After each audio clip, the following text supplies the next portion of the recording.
Então, hoje à noite nós vamos lidar com algo chamado a apostasia.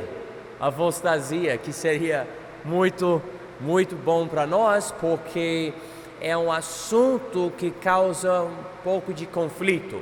Nós sabemos que nas Escrituras, e estamos aqui hoje à noite em João 6 para começar, que a Bíblia claramente mostra é impossível perder a salvação. Você não pode merecer a salvação, então você não pode perder a salvação. Tudo bem, mas existe a possibilidade de ter apostasia no meio da igreja, e a resposta é sim. A Bíblia fala muito sobre isso no Novo Testamento, e eu preciso e quero lidar com isso hoje à noite. Uma coisa que eu percebi no meio batista, e nós somos batistas, é que muita igreja não lida com esse assunto, não quer nem acreditar que existe, provavelmente porque a gente sabe que a Bíblia enfatiza tanto que não pode perder sua salvação. A ideia da apostasia, a pessoa pensa, mas se tem apostasia é possível crer e ser salvo, e depois pela apostasia você acaba negando Cristo. Mas eu já mostrei várias vezes em vários lugares da Bíblia, quem tem Jesus tem a semente de Deus, e é algo deixa eu falar assim, é uma transformação sobrenatural pela qual você não vai negar Cristo. Então, o que é apostasia? Como é que funciona a apostasia? O que a Bíblia fala? Vamos ver umas passagens aqui. Então, chegue comigo aqui na apostila, página 6, por favor. Número 4 na apostila, a apostasia. Apostasia. Diz aqui, introdução: nem todos os salvos são discípulos, nem todos os discípulos são salvos. A palavra discípulo quer dizer seguidor, e existe a possibilidade de alguém seguir a Jesus sem recebê-lo como o seu salvador pessoal. Esse tipo de pessoa se torna, vamos dizer, apóstata, não tendo nem a verdadeira fé, nem verdadeiro arrependimento. E a palavra apostasia se encontra em 1 Timóteo 4:1. Vamos, por exemplo, eu sou batista. Alguém que segue a doutrina da Igreja Católica, segundo a Bíblia, eu conhecendo a Bíblia como batista, eu digo, essa pessoa não é salva, essa pessoa não tem Jesus. Porém, pergunta, essa pessoa segue Jesus? Podemos dizer o seguinte, até um certo ponto sim. Até um certo ponto. Por quê? Eu posso entrar em conversa com essa pessoa, eu falo, você acredita que Deus existe? A pessoa fala, sim, claro, porque é católica. Você acredita que Jesus é Deus? Sim. Você acredita que Jesus nasceu de uma virgem? Sim. Você acredita que Jesus fundou a igreja? Sim. Você acredita que devemos obedecer a Deus? Sim. Você acredita que a Bíblia é a palavra de Deus? Sim. A pessoa segue essas coisas, não é contra essas coisas, a pessoa não rejeita essas verdades. E até um certo ponto você pode até ter um tipo de amizade religiosa, vamos dizer. Eu não quero falar comunhão, mas um tipo de interação com um católico, até nas coisas de Deus. Se existem coisas, certas caridades que são ecumênicas, que tem pessoas de várias denominações ou várias igrejas que estão trabalhando juntos, dizendo, vamos ajudar os pobres, vamos ajudar os doentes, e essas coisas existem, e todo mundo fala o nome de Jesus, gosta da ideia de adorar a Deus, etc. Todo mundo tem sua Bíblia, todo mundo fala que a Bíblia é a palavra de Deus, mas nem todo mundo no grupo tem Jesus de verdade. porque tem alguns discípulos, alguns seguidores que rejeitam a ideia que tem tanto pecado que não conseguem fazer algo suficiente para ser salvo. Essas pessoas, então, se você ficar empurrando a verdade que a salvação é pela graça, por meio da fé, essa pessoa fala, não, peraí não, mas tem que ser praticante, tem que guardar a lei, tem que fazer parte, talvez, da igreja católica, blá, blá, blá. Eu não sei o que a pessoa vai falar, mas a pessoa, você acaba vendo, não, mas espera aí, essa pessoa não segue tudo. Então existe essa possibilidade. Por outro lado, existe outra possibilidade. Alguém que é salvo, mas não é discípulo. Porque você pode verdadeiramente reconhecer que você é pecador, você é condenado, você precisa da salvação, você pode reconhecer que Jesus é o único e suficiente Salvador, você pode receber Ele, entendendo que a salvação é pela graça, por meio da fé, e de uma forma arrependida você recebe Jesus. Porém, sua vida não demonstra que você segue Jesus em obediência a cada momento servindo a Deus. Você recebeu Jesus, mas seu dízimo está fraco. Você vai para a igreja, mas só de vez em quando. Você crê que as pessoas precisam receber Jesus, mas é difícil você abrir a boca e falar de Jesus aos perdidos. Então você recebeu Jesus, sim, você está indo para o céu, sim, mas para dizer que você é seguidor, Jesus disse, quem me segue, eu vou fazer com que ele seja o quê? Pescador de almas, que ele ganha pessoas para Cristo. Então, a pessoa que recebe Jesus não é necessariamente discípulo de Jesus, e também a pessoa que é discípulo de certas coisas de Jesus não é necessariamente salvo. E nós podemos e precisamos compreender esses dois aspectos, porque quando nós temos uma igreja, nós temos pessoas dentro da congregação que são salvas de verdade, e outras pessoas que estão conosco que não são salvas de verdade, e quando você conversa com todo mundo fala, Jesus é legal, ele é bom, né? Todo mundo fala, eu quero ir para o céu, todo mundo fala que a Bíblia é boa, mas nem todo mundo é salvo. E o que acontece é o seguinte, ao longo do tempo, pela pregação dura da palavra de Deus, certas pessoas se manifestam de uma forma que você percebe, essas pessoas negam a Bíblia, negam Cristo, não querem a verdade e não aceitam a salvação. Veja comigo, nós vamos voltar para João 6, eu preciso levar vocês para 1 Timóteo, por favor. Então, 1 Timóteo, capítulo 4. E veja comigo, por favor, o uso da palavra. Essa palavra vem do grego. Então diz aqui em 1 Timóteo 4:1. Mas o Espírito expressamente diz que nos últimos tempos apostatarão alguns da fé, dando ouvidos a espíritos enganadores e a doutrinas de demônios, pela hipocrisia de homens que falam mentiras, tendo cauterizada a sua própria consciência.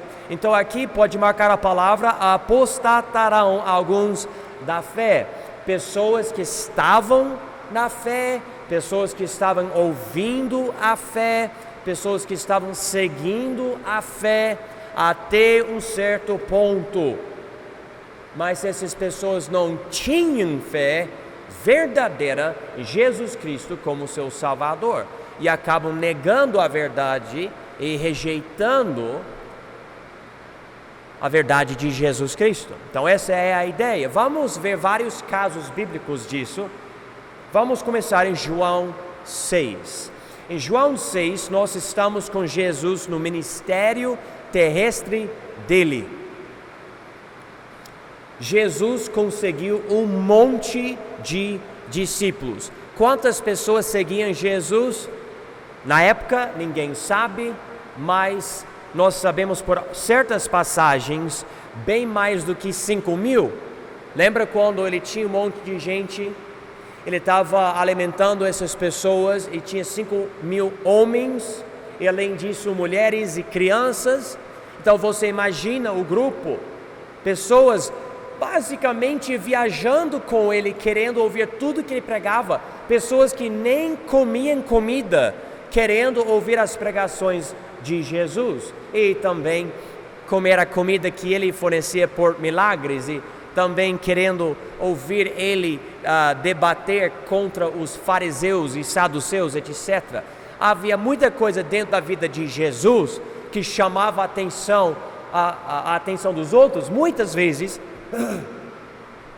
as pessoas não queriam Jesus, não queriam a verdade de verdade, queriam ver um milagre, outra coisa. Só isso. Então Jesus tinha uma multidão.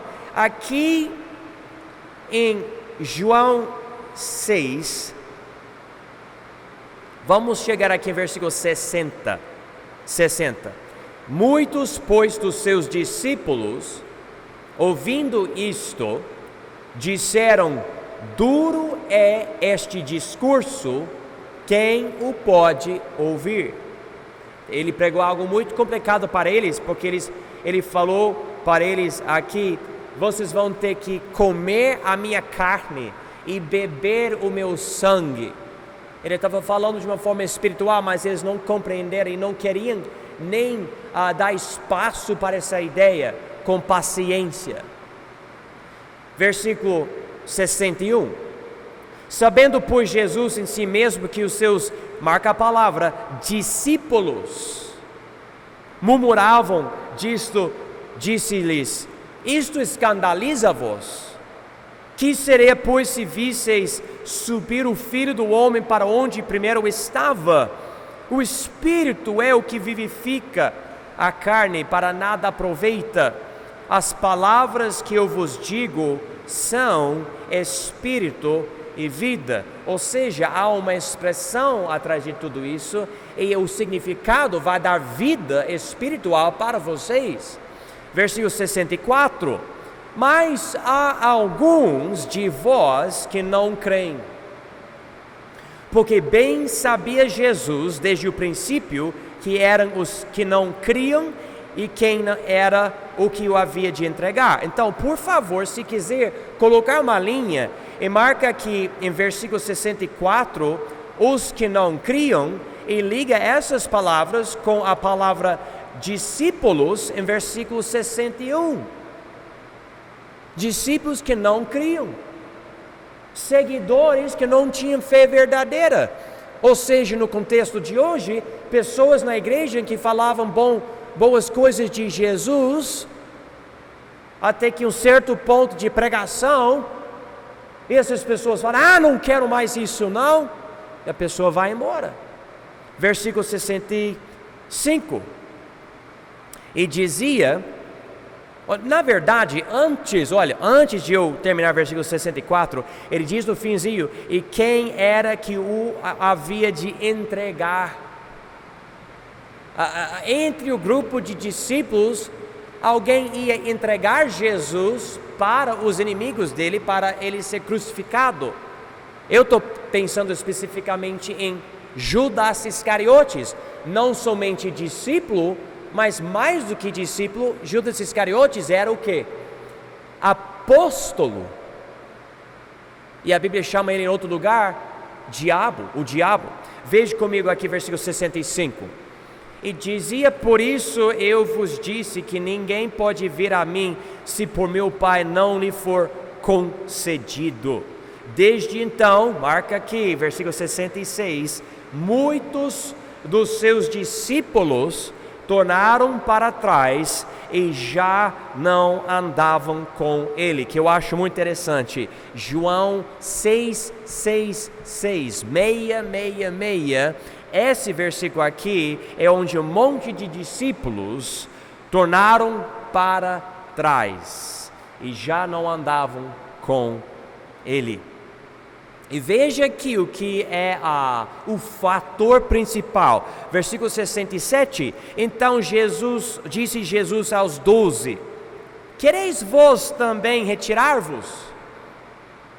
Respondeu-lhe, pois, Simão Pedro. Olha aqui o que ajudou Pedro a se grudar para Cristo e a doutrina dele. Senhor, para quem iremos nós? Tu tens.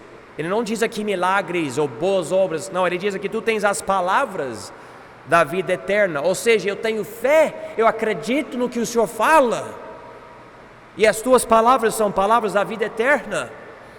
Versículo 69, e nós temos crido e conhecido que tu és o Cristo, o Filho do Deus vivente. Respondeu-lhe Jesus, não vos escolhi a vós os 12, um de vós é o diabo. Isto dizia ele de Judas Iscariotes, filho de Simão, porque este o havia de entregar, sendo um dos 12. Então essa é a primeira passagem aqui, mostrando que existe a possibilidade de alguém ser discípulo sem crer. A pessoa segue até um certo ponto de pregação, uma certa doutrina, e quando eu digo doutrina, eu estou falando sobre ensinamento, não usos e costumes. Pode ser uso e costume, mas não é isso. É algo que a pessoa não quer aceitar e a pessoa vai embora. Vai embora, não quero isso e vai embora. Vamos continuar, capítulo 8, João 8. Então, há discípulos, número 1, que não têm convicção, vão embora. Não, Jesus não é o que eu quero, não tem convicção como Pedro tinha. Número 2, há discípulos que não permanecem na palavra. Aqui em João 8, versículo 30. Dizendo ele estas coisas, muitos creram nele. Olha aqui, essa parte é mais interessante ainda, porque diz aqui, creram nele.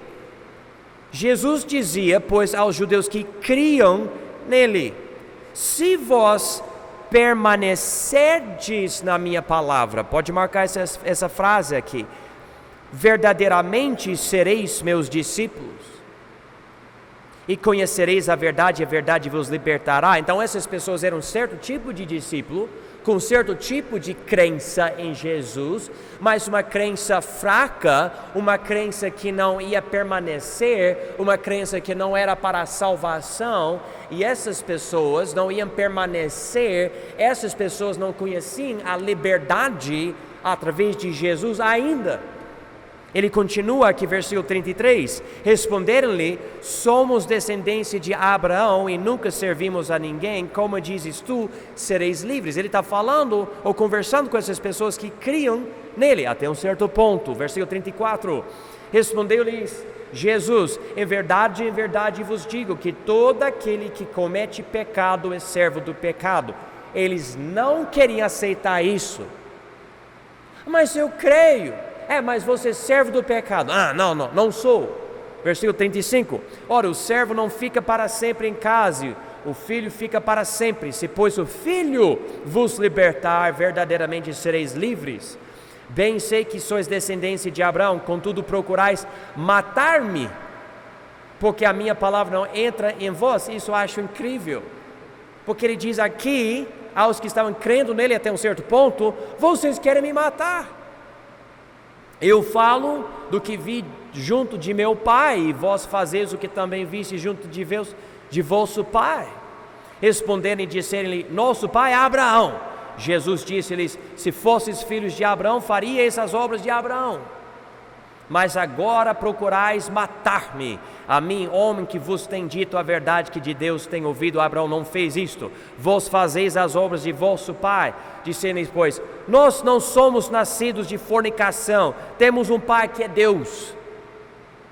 Disse-lhes, pois, Jesus, se Deus fosse o vosso pai, certamente me amaríeis, pois que eu saí e vim de Deus, não vim de mim mesmo, mas Ele me enviou. Porque não entendeis a minha linguagem, por não poderdes ouvir a minha palavra. Então esses acreditavam até um certo ponto, mas não ouvirem a palavra dele. Versículo 44, vós tendes por pai ao diabo e quereis satisfazer os desejos de vosso pai. Ele foi homicida desde o princípio e não se firmou na verdade, porque não há verdade nele. Quando ele profere mentira, fala do que lhe é próprio, porque é mentiroso e pai da mentira. Mas porque vos digo a verdade, não me credes. Quem dentre vós me convence do pecado. E se vos digo a verdade, por que não me credes? Quem é de Deus escuta as minhas palavras, as palavras de Deus, por isso vós não as escutais, porque não sois de Deus. Eles acabam falando aqui, responderam pois os judeus e disseram: não dizemos nós bem que é samaritano e que tens demônio? E você pode continuar, mas você vê esse conflito. Eu acho que se Jesus falasse aqui, e vocês são os filhos de Abraão, eu vou reinar, e vocês vão ser um reino vencedor, e vocês vão fazer maravilhas, e os gentios vão se prostrar diante dos seus pés. Eu acho que essas mesmas pessoas iam falar: é Jesus o Messias, o glorioso. Mas Jesus não falou isso, ele falou a verdade. Eles falam: você é samaritano, você tem demônio. Eles gostavam de Jesus até um certo ponto. É como aqui no Ouro Preto, às vezes a pessoa gosta de mim, gosta da minha pregação, gosta da nossa igreja, e daí a pessoa frequenta por um período, e passa 1 mês, 2 meses, 3 meses, meio ano, eu prego algo muito forte contra um certo pecado, e a pessoa fala: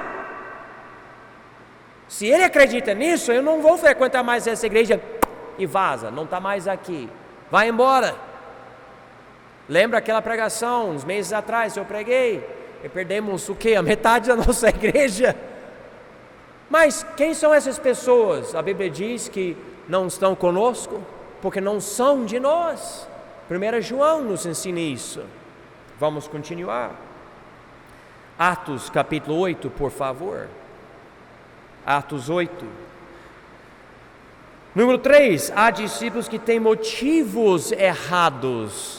Atos 8 aqui, versículos 9 a 24, aqui o homem Simão, o mágico. Eu não vou ler tudo porque eu fico lendo todas as passagens, vocês podem ler a passagem inteira. Deixa-me ler para vocês, versículo 13 aqui, Atos 8, 13. E creu até o próprio Simão, e sendo batizado, ficou de contínuo com Filipe, e vendo os sinais e as grandes maravilhas que se faziam, estava atônito. Então esse homem, ele creu e ele foi batizado. Então aparentemente o evangelista aqui pensou: vamos batizar ele. É como eu já fiz aqui. Às vezes eu acho que eu fui enganado. Veja aqui, versículo 17. Então lhes impuseram as mãos e receberam o Espírito Santo. E Simão, vendo que pela imposição das mãos dos apóstolos era dado o Espírito Santo, lhes ofereceu dinheiro, dizendo: dai-me também a mim esse poder, para que aquele sobre quem eu puser as mãos receba o Espírito Santo. Mas disse-lhe Pedro: o teu dinheiro seja contigo para perdição, pois cuidaste que o dom de Deus se alcança por dinheiro. Tu não tens parte nem sorte nesta palavra, porque o teu coração não é reto diante de Deus. Arrepende-te, pois, dessa tua iniquidade, e ora a Deus para que porventura te seja perdoado e o pensamento do teu coração. Pois vejo que estás em fel de amargura, em laço de iniquidade. Respondendo, porém, Simão disse: orai vós por mim ao Senhor, para que nada do que dissestes venha sobre mim. É entendido pela história da igreja, a tradição, porque não tem isso na Bíblia, que esse homem era o Simão Magus, eu acho que é o nome no português. Ele fundou basicamente o gnosticismo, uma forma de crença cristã que é muitíssimo errada, é uma seita que inclui ideias como, por exemplo, Jesus não era homem, era tipo um fantasma, porque o material é pecaminoso, então Jesus não se tornou homem. é para nós chegarmos a ter um certo tipo de gnosis, ou tipo conhecimento especial, que é somente para um grupo elite. Esse homem creio e foi batizado, mas aparentemente não tinha um coração arrependido. Ele ainda queria a fama que ele tinha, e ele queria esse poder do Espírito Santo para ele. E Pedro falou uma coisa dura para ele por causa disso. Vamos continuar. Número 4, há discípulos que creem em vão. Veja comigo 1 Coríntios 15. 1 Coríntios 15.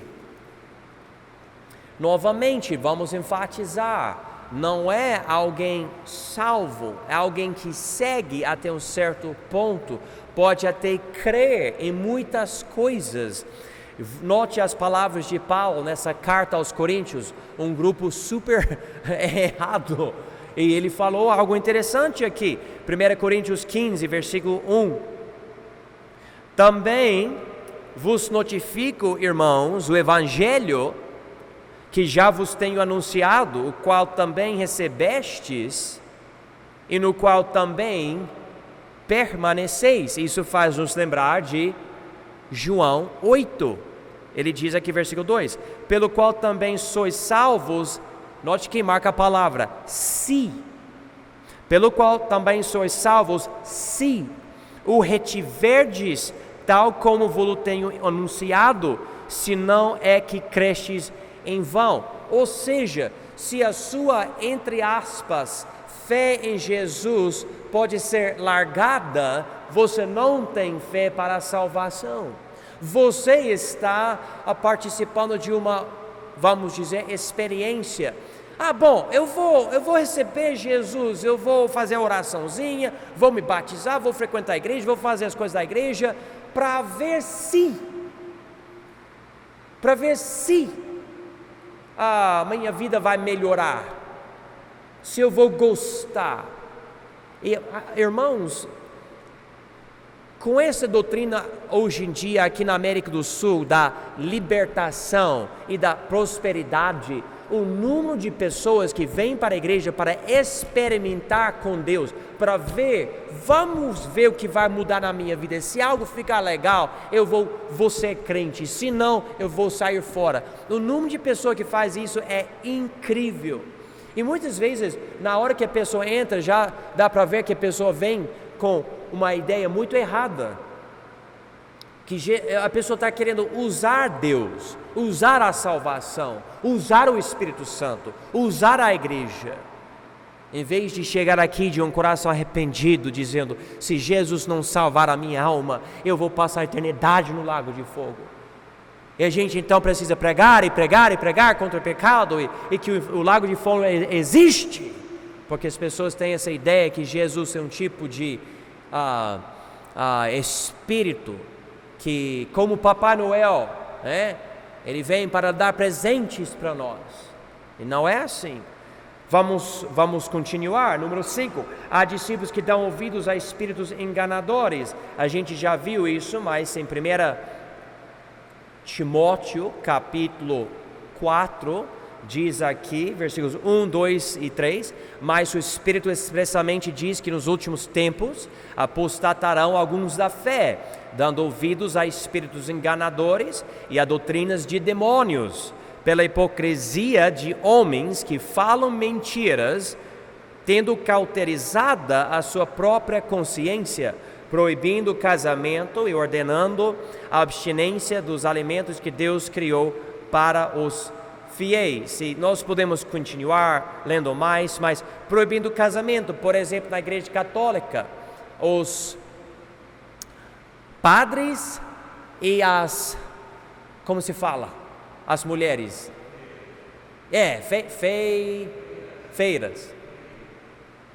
Freiras. Falei certo agora, obrigado. Não pode casar.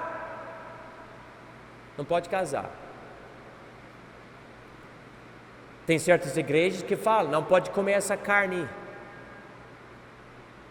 não pode beber cafeína e outras coisas, criando regras. Beleza, se você quiser tomar conta do corpo, se você não quiser casar, tudo bem, mas é outra coisa. Mas dizer que essa é a fé cristã é falsidade.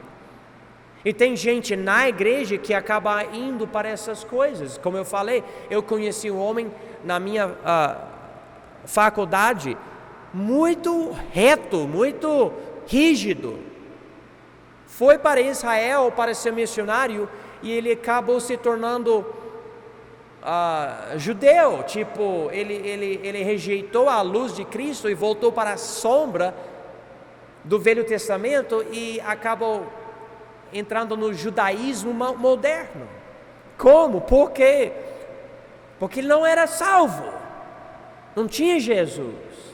Ele tinha uma vida cristã muito rígida sem ser cristão. Uma coisa triste. Dando ouvidos a espíritos enganadores. Número 6, há discípulos que têm aparência de piedade só. Vamos para 2 Timóteo, por favor, capítulo 3. 2 Timóteo 3, versículo 5. Tendo aparência de piedade,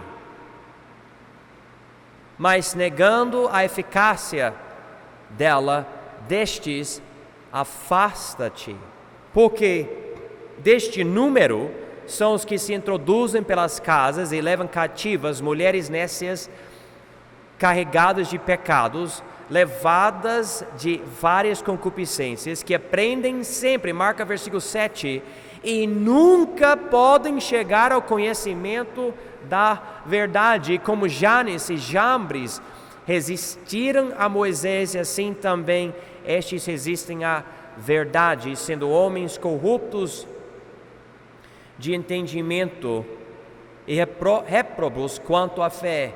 Não irão, porém, avante, porque a todos será manifesto o seu desvario, como também o foi o daqueles. E para mim, irmãos, versículo 7 sempre toca o meu coração, que aprendem sempre e nunca podem chegar ao conhecimento da verdade. E, irmãos, isso faz me lembrar das muitas pessoas que vêm ou para a nossa igreja ou outra igreja por dias ou semanas ou meses ou anos, até anos, e ouvem pregação após pregação, após pregação, após pregação, após pregação, após pregação, toda semana, todo mês, todo ano. E quando eu converso com as pessoas, eu percebo essas pessoas não têm a mínima ideia, sobre a salvação. Eu estou pensando em alguém agora que ainda frequenta a nossa igreja com certo tipo de regularidade. Eu já dei o evangelho, já visitei essa pessoa na sua casa muitas vezes, conversando, e até hoje a pessoa não tem entendimento nenhum, não pode chegar ao conhecimento da verdade, e mexe comigo, porque esse tipo de pessoa acaba um dia desistindo e vai embora, me deixa triste. Eu não vejo arrependimento, eu não vejo fé, e eu me pergunto, por que uma pessoa dessa sempre frequenta a igreja? Eu não entendo isso. E frequenta. Mas a Bíblia fala sobre apostasia. Vou terminar essa primeira aula hoje à noite aqui, na segunda a gente continua com essa lista de coisas.